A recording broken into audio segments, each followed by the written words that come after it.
Have you ever wondered how a small army, outnumbered 100 to 1, could make a mighty empire tremble? This is not a myth. It is a true story buried in history. A story where the weak stood against the strong, and the world never forgot what happened next. The empire was powerful. Its armies stretched across lands. Its soldiers carried the best weapons. Victory was almost always certain. Almost, because one day the impossible happened.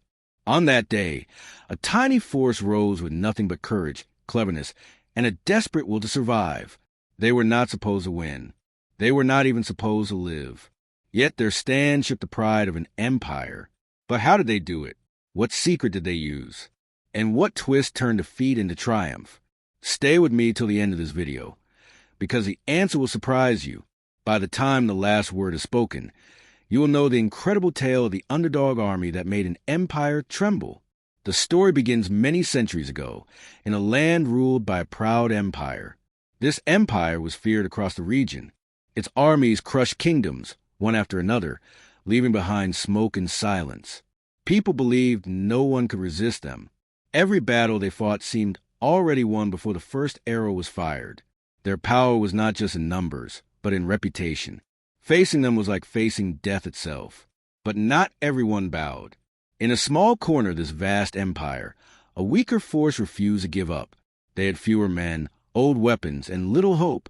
Yet, they carried something stronger than steel. They carried courage and a reason to fight. What could drive such a small force to challenge giants? Was it revenge? Was it freedom? Or was it pure desperation? The answer lies in this forgotten battle, a clash that history tried to bury but could never erase. The empire was like a giant shadow stretching across the land. Its soldiers wore steel armor that shone under the sun. They carried sharp swords, long spears, and heavy shields. Each step of their march shook the earth. They were trained, disciplined, and confident. Every kingdom they met was crushed in days. To many, the empire felt unstoppable, almost like a force of nature. Now look at the underdogs. Their weapons were old. Many carried spears made from wood, or swords passed down from fathers. Their shields were cracked, and their armor was little more than cloth and leather. They had no great army, no endless supply of food or gold. They had only a handful of men compared to the empire's thousands. By every rule of war, they were doomed before the battle even began. But history has a strange way of turning weakness into strength. And on this battlefield, the underdogs were about to prove it. The empire thought the land already belonged to them. They demanded taxes, food, and soldiers from the smaller kingdoms. For many, saying yes was the only way to survive. But one small people said no. They were tired of being treated like slaves. They had little to give, but they still wanted their freedom. Their leader knew the cost of saying no. He was not a king with golden crowns or endless riches. He was a fighter who had lived through hunger and war. To his men, he was a voice of courage when hope was gone. He told them, "If we bow today, we will never stand again. But if we fight, even if we die, the empire will know we were not afraid." This leader also had something else, a sharp mind. He studied the land. He saw the rivers, the forests, the hills. He saw what the empire's generals could not. A chance, a weakness. The underdogs would not fight with numbers. They would fight with strategy. And soon, the empire would walk into their trap. The day of battle came.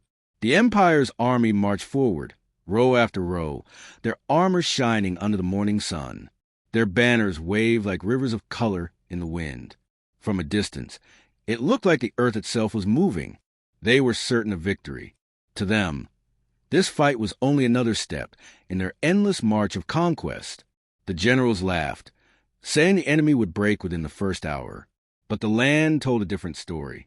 The battlefield was not open ground. It was full of narrow valleys, thick forests, and steep hills. To the empire, these were just obstacles. To the underdogs, they were shields. The small army hid among the trees. They dug traps on the ground. They studied every turn of the hills, every shadow of the valley. While the empire saw a weak force, the underdog saw a map of opportunity. The empire was walking into a battlefield it thought it controlled. But in truth, It was stepping into a cage. The clash began with thunder. The Empire's soldiers charged, their shields locked, their spears pointed like iron teeth. The sound of marching feet rolled across the valley like a storm. The underdogs braced themselves. The first wave hit them hard. Steel met wood. Shields cracked. Men fell. For a moment, it seemed the Empire's prediction was right. The smaller army was breaking. But then something changed. A horn echoed from the hills. Out of the forest, hidden warriors rushed forward. Arrows rained down from above. The Empire, once so sure, looked around in confusion. Traps in the ground snapped shut.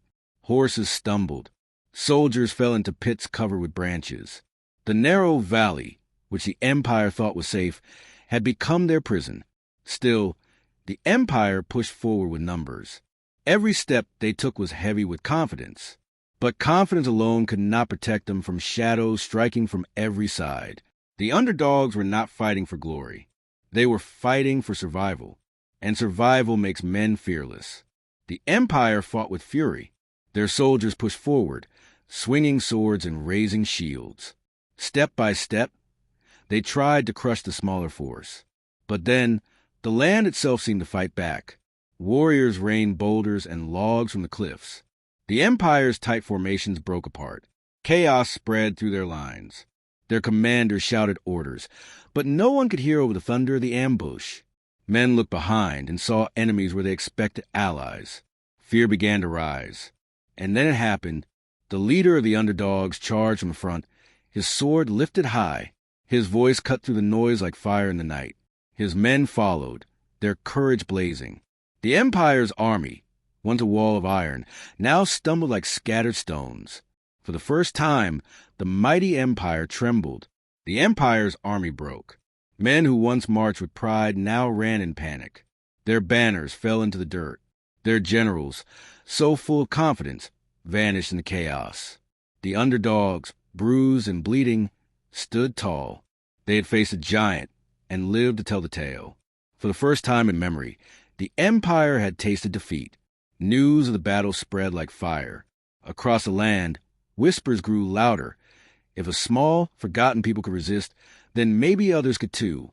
The Empire's shadow no longer seemed unshakable. The leader of the underdogs did not call himself a king. He did not need a crown. His victory was his people's freedom, and that was worth more than gold. This battle was not just a fight. It was a message. Even the strongest empire can tremble when the smallest stand united. So there it is, the battle where forgotten people stood against a giant and made an empire tremble. What began as a fight for survival became a story that still inspires us today. If you watch to the end, here's your reward. The knowledge that history is filled with moments where the smallest voices change the world. And in our next story, we'll uncover another hidden battle that almost rewrote history itself. If you enjoyed this tale, make sure to like the video, share it with someone who loves epic stories, and subscribe so you don't miss the next one. Because in history, the underdogs never truly disappear. They live on in every story we tell.